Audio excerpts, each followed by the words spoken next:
Hello, good evening. Welcome to the weekly recap club for the club that was made by highly sensitive, highly driven, highly intelligent creatives that are building businesses and lives on their own terms for you, highly sensitive, highly driven, highly intelligent creatives out there. Welcome to your club recap call. I love you. This week, we were diving into something that I call congruency. And let me let some of you in as we get there and get my everything straight here. Uh, welcome. We are just getting started, and I'm telling you that this week we are recapping congruence. And I would say it's more important than confidence, equal to self confidence, but congruence is what we're all about. Now, tonight, I'm going to give you some lists of things. We talked about so much good stuff this week. So I don't want you to try it. You don't have to rewrite it. This replay is available to you forever. Just let it wash over you like a bedtime story. And the reason we're starting with congruence is next week, I want to introduce to you something that a coach taught to me called the 4 steps of unconscious influence. And whether you're working with your kids or you're doing sales and marketing in your business, the 4 steps of unconscious influence are very wonderful for you to know, because when you're working with another human brain or your own, it's going through steps. Wires are getting changed. Furniture is getting rearranged before we say yes to something, or before we buy something, or before we change something. And the first step is so massively beautiful. It's worth taking a whole week to dive deep. It's called congruence. Our working definition this week of congruence is alignment between you and all the parts of you, even the conflicting parts, to grow your capacity large enough to be in congruence with all of them, and have that be in alignment with your words, your actions, and your emotions. When those all line up, like picture a triangle over here and the same size triangle over there, and they line up and now they're just one triangle, that's congruence in geometry. That's what I'm talking about in your spirit, body, and mind. And they all match what you're doing, and it all matches your self-concept. We feel more at ease around people who are self-congruent because we sense authenticity and predictability, and we have evolved to see authenticity and predictability as safety. And we're wired to sense even subtle incongruence. We instinctively smell it and distrust it. So if you're having trouble with your kids or your partners or your sales or even yourself, it might be worth spending a little time in a higher conversation here with me, making some decisions and getting your eyes on congruence in you, inside you, and inside your world. Y'all know who Stephen Covey is. We used his 7 habits of highly effective people, in which he summed up congruence when he said intrinsic security. Intrinsic security does not come from what other people think of us or how they treat us. It doesn't come from our circumstances or our positions. It comes from within. It comes from accurate paradigms and correct principles deep in our own mind and heart. It comes from inside out congruence, from living a life of integrity in which our daily habits reflect our deepest values. Doesn't matter what people around us are doing. Many people say consistency is king, especially if you're in the social media world. Consistency is king. Or some people out there in the sales and marketing world say cash is king. That's how you know if you're doing well. But I would like you to consider that whoever's king, whoever you decide is king, that congruence is queen. And we see examples, like I said, of incongruence, and we tend to protect ourselves from them and avoid being incongruent ourselves. But there's definitely a difference between intentional incongruence and unintentional incongruence, right? Of course, there's deliberately misleading people about something for your own benefit, but more commonly, especially for highly sensitive, highly driven, highly intelligent people who are trying to help out there in the world, more commonly, it's an accidental saying or doing something that your heart's not really in, or you're doing what you think you should do or you're supposed to do because other people are. But make no mistake, my friends, incongruence is the poison that cancels out all that hard work, good intentions, and even your right actions. When something isn't working in your life, in your parenting, in your pricing, in being polite, in looking professional, and you start asking the questions I'm going to start giving you about congruence, it usually turns out that you were doing something you didn't even want to be doing, or doing it in a way you thought you were supposed to. And as you start getting expert on uncovering that and knowing what you want to do to get back on track, it's such a relief, you all. If incongruence worked, I might be tempted to say, just do incongruent for a little while until you can become what you want to become and just feel the discomfort and just do it. But it doesn't work. It never works. And even if it works, it feels awful and manipulative. This is why we have developed a natural aversion to stereotypical salespeople. We're turned off by that insincerity because it's a form of inconsistency and incongruence. I told a story this week about a $25,000 mistake I made because I was manipulated and sold in a way, and it sounds very victim-y what I'm saying here. I wasn't able to see afterwards the wholeness and really own it. But at the time, I did feel like a victim. I felt like I had to make the decision to spend that money. So now I'm very glad for it because everything I learned from it, everything I saw, everything that came out of it, who I became from doing that was entirely worth it. But I also saw that I will never be in high pressure sales. I will never be shoving down a program in someone who feels like they're in urgency and scarcity and lack and fear. And I know how to smell when it's a wrong coach for me instantly now. So I want to paraphrase someone named Carl Rogers. For those of you who know, he invented human-centered therapy or client-centered therapy. And he said the curious paradox is that when you accept yourself just as you are, then you can change. Carl showed the world an approach to psychotherapy that was based on the belief that humans have an innate drive in them towards positivity, positive psychological functioning. He helped us with this term self-actualization because he believed that people across the board, genuinely somewhere in there, are always wanting to be the best versions of themselves. He believed that clients and humans are the expert of their lives and they should be the ones that are giving the direction of their healing. Now, this isn't to say don't listen to doctors or therapists. Do. But I hope those doctors and therapists are also including your wisdom and your inclination towards your whole self, towards your highest good. What if you believed this about your partner? What if you believe this about your kids? What if you believe this about your future clients, that they were striving always for what they thought was their highest good? So take a moment and let that invisible swirl in your brain of everything that's happening from what I said and give it some legs. If you got a journal, speak it out loud, whatever you got to do, and just write down or think about if you were acting in congruence with yourself and a belief that the people in your life were also moving towards, maybe not as fast as you'd like them, but that they want to move towards congruence as well. That they're the expert in their life and you're the expert in your inner life. What would you say differently to your kids? Say it out loud. Some of the things that came back this week are, what do you think is best? Can you imagine asking your kids what they think is best? Not because you're going to do exactly what they think, but because you're allowing them the opportunity to say what is in their highest good.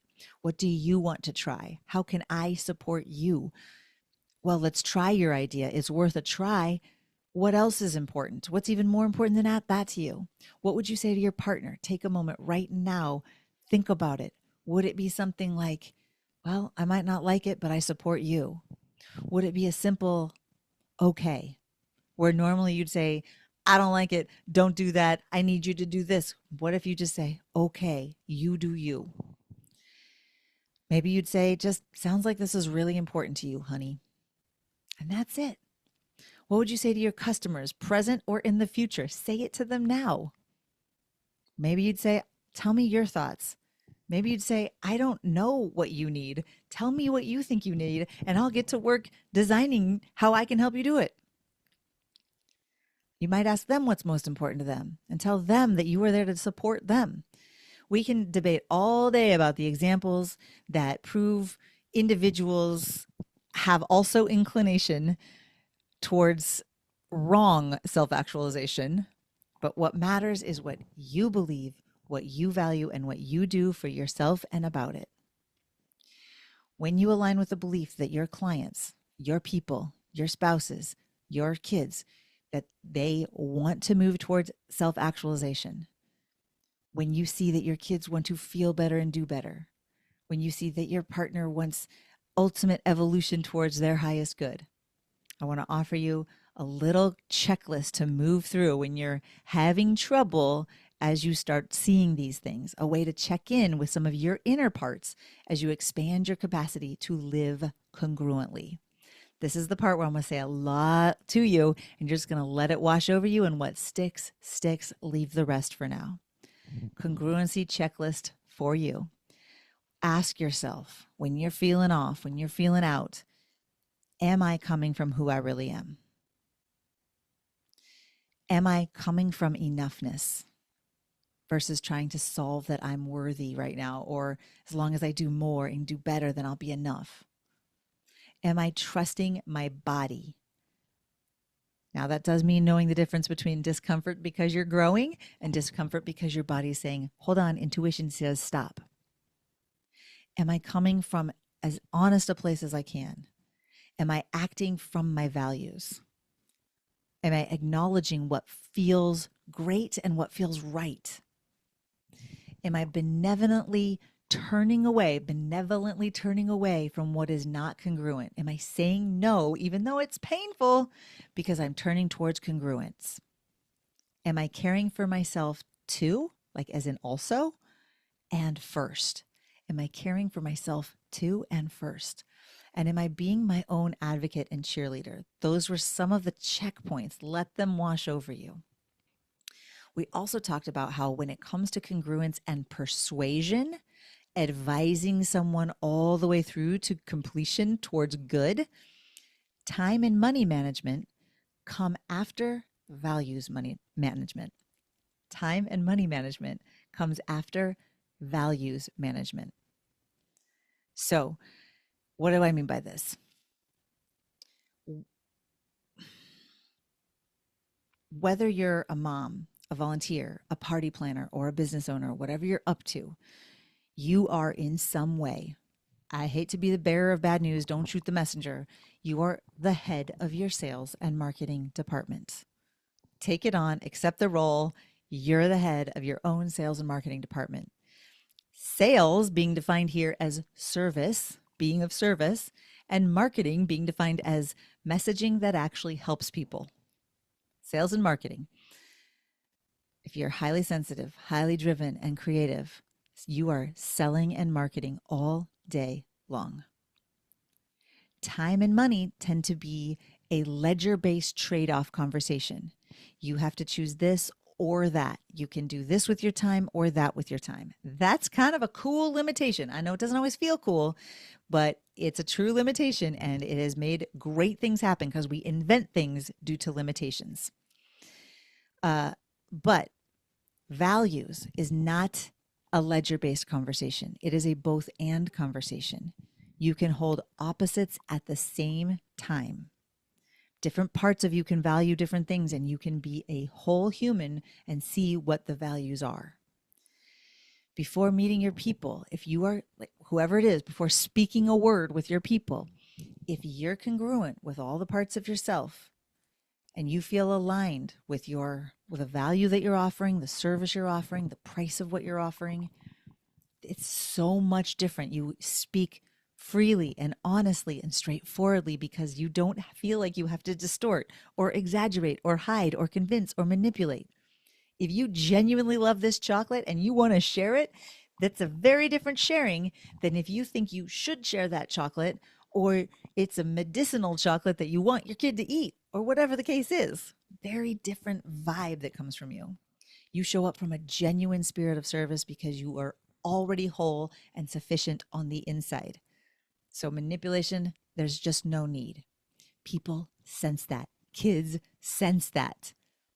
So I told a couple stories about how I went from incongruence to congruence using that beautiful mantra, if it's not a hell yes, it's a no. And I started applying it in shopping, whether it was for clothes or anything, because I also had in my house decluttering exercises of like picking it up. If it's not a hell yes, it's a no. Marie Kondo style, but simplified.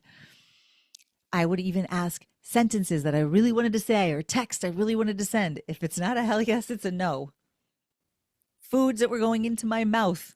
If it's not a hell yes, it's a no. And what values did I need to decide that meant hell yes? So I also offered you a little congruency quiz. Again, no need to write down because this is the recap. I'm going fast. Let this wash over you, and what sticks, sticks. How often are you doing what you love? I think this week we did it on a scale of 1 to 10. How often are you doing what you love? That's it. Ask yourself that. How often, scale of 1 to 10, are you doing what you love? It might surprise you. You might be right on track. Quiz question number 2 out of 1 to 10. How often do you dare to decide exactly what you want? Whether you're going to get it or not, whether you're going to even go for it, just allowing yourself to declare and decide, that's what I want. That's just my truth. I want that. Unapologetically, that's what I desire. Question number 3 in your quiz, 1 to 10. How often do you back your goals with unstoppable perseverance? Oh, it didn't work. I'll try a different way. Oh, you didn't like what I had to say there. Let me think of a different way to say it. Oh, this was a mess. This is a shit show. Let me see where I can clean it up and come back tomorrow. Number 4, are you committed? How committed are you to lifelong learning? If you think you're failing, it's not really a problem because you'll just think, well, I'll learn a different way, or I'll keep going back in and learn another way. Number 5, how often do you use your values and your time the way you consciously want to? It can be hard to swallow sometimes to be like, I just went through a whole day and I don't even know if I took a breath. I had to make on the hour breathing reminders for a while for myself. And every time that top of the hour alarm went off and it said breathe on my phone, I literally was like, oh my God, I did not think about it since the last breath. Had no idea. Okay, question number 6. How often are you with your teachers, your guides, your coaches, your mentors? People are showing up in the club daily because we start to recognize like this conversation is not happening elsewhere and it needs to. It would change the world if it did. Question number 7. What's the number one thing that matters most to you? I'm not saying you get it all the time. I'm saying you know what it is. What is your obsession? What are you put on this earth for? What matters most to you? Just do you know it? Scale of 1 to 10. Number 8, how much do you trust and use your innate creativity? Now, you might be like, I'm not that creative. I would put that down on a 1 or 2 then. But maybe you're getting in touch with, actually, I'm creating all the time. Even when I'm creating, I hate this situation. I'm creating, I hate this situation. How much do you trust and use your innate creativity? Number 9, are you right now treating others, whether you're with them or not, in your own head? Are you treating them how you want them to treat you? Now, one of the number one things that comes up in coaching sometimes, like my little caveat there, is this. I can do the thing, but I don't want other people out there thinking the wrong thing about me. And I may never know that they're thinking the wrong thing about me. And that stops us thinking that someone else might be thinking something wrong about us that we won't be able to clean up. So what in your head are you thinking about others that they're never going to be able to clean up? Are you giving them the benefit of the doubt? Are you treating them the way you want to be treated? It's deep and wide, my friends. At the same time, last question for your 1 out of 10 quiz. How often do you show up first and expect success? And I do mean that, expecting success, because it's okay if your hopes are dashed, if you don't get success. But how often do you show up as if it's going to happen? You show up for it and you expect success second. All right. Lastly, we're rounding into home plate here. Congruence work can be the most important, sacred, and powerful work you can do. Like I said, for your family, your business, yourself. But in the beginning, when it's feeling slippery and challenging, I want to offer you this final gift. you can employ what I call gentle, honest discipline. We had the perfect example come up in the club this week when one of the members said a tiny little sentence, and the tiny little sentences happen all the time, and we blow right by them if we're not careful. It's easy to pass over them. We think them all the time in our head. She said she was moving towards gentleness. She liked the idea of gentleness, more ease, more relaxation, and gentle, honest discipline felt interesting to her. But she said gentle feels a lot like complacency. So already in her, she had an incongruence. She doesn't want to be complacent. She does want to be gentle. And there seemed to be a conflict. I get it. For us creatives, our highly sensitive, our highly intelligent brains can make things, we sniff out incongruence like a shark can detect a drop of blood in the ocean, right? Like even if it's a little complacency matched with a lot of gentleness, we go, wait, I got to handle that right there. So whether we're tapping into deep wisdom or strength or relaxation or rest or ease or spaciousness, even happiness, if we detect laziness or complacency or judgment or doubt or avoidance, it's very tempting for us to pounce on that and get to work fixing it. That's when you need to remember and even rehearse employing gentle, honest discipline. And this is what I mean. You can find evidence for your brain that doesn't want to change, and I'm going to talk about that in a second, and offer your brain new evidence on purpose to help it go in the direction that you want to go for congruence. Why would you want to do this? Because gentle, honest discipline is the ace card against the motivational triad. And if you don't know what that is, let me tell you. It's the human brains, yours, mine's, everyone you know. We have evolved as humans to have three things that the brain is always, did I mention always trying to do? Seek pleasure, avoid pain, conserve energy. Seek pleasure, avoid pain, conserve those calories. And it doesn't happen usually in that order. It actually is avoid pain, avoid pain, avoid pain, avoid pain, conserve energy, conserve energy, conserve energy, seek pleasure. We are more inclined to avoid pain because that's what keeps us alive so good than we are to say seek pleasure. We're more inclined to conserve our calories than we are to seek pleasure. Why? Because seeking pleasure, seeking means we're going to go out of the cave. We probably have to go out of our comfort zone, even if that's to seek shelter or food or warmth or sex and love so that we can procreate our species. And always to our brains that's working on this motivational triad, going out and growing and trying is more dangerous than staying in the cave, staying safe by staying the same. So changing even for our highest good is riskier than staying the same. Except now that worked when we were a long time ago and going out of the cave really was dangerous. Now it's not that dangerous. It's not as dangerous. I'm not saying don't keep yourself safe. Caveat always for don't get yourself in harm's way. But if we leave our house, if we try new things, if we speak up for ourselves, we will still have the body sensations of out there and red alert and fight or flight. But it's much different now. We're not actually, our safety is not going to be in jeopardy most of the time. There's not that much that's going to kill us or even really harm us. And we get into this invisible terrorism with our imagination of what could happen, and all the what ifs kill all of the things that we want to do. Because that motivational triad is operating always the same all the time. So even when you do have the warmth, even when you do have enough nourishment, even when you do have love and companionship, but your brain is looping in the triad and giving you all the evidence of not today, let's just do it tomorrow. Giving it the gentle, honest ways and being disciplined to keep showing it that it's safe to go in the direction of change. You can show your brain it is also safe to do the new things that bring you pleasure, that do the things to bring you into your highest, most vibrant self. So if you're thinking about taking that trip, but it's away from your sweetie and you've got all the worries and you'd rather just keep it the same, but there's something that's calling you to grow, that's when you offer gentle, honest discipline to show it other times in your life, other examples that you have tried growing and it worked out great. You have tried growing and it worked out badly at first, and then you learned something.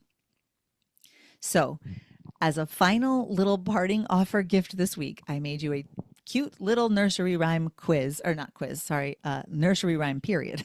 Cute little nursery rhyme. You can make it into a song. You can listen to the replay. It's a little cheesy, and that's why I like it. When fear still lingers, even though you're safe, let gentle, honest discipline take its place. She'll help you slow instead of completely pause. She'll help you take baby steps and not stop just because. And when you're tempted to call it quits, she'll help you double down and persist. I don't know if my iambic pentameter is proper there. I'll tell it to you one more time. When fear still lingers, though you're safe, let gentle, honest discipline take its place. She'll help you slow instead of completely pause.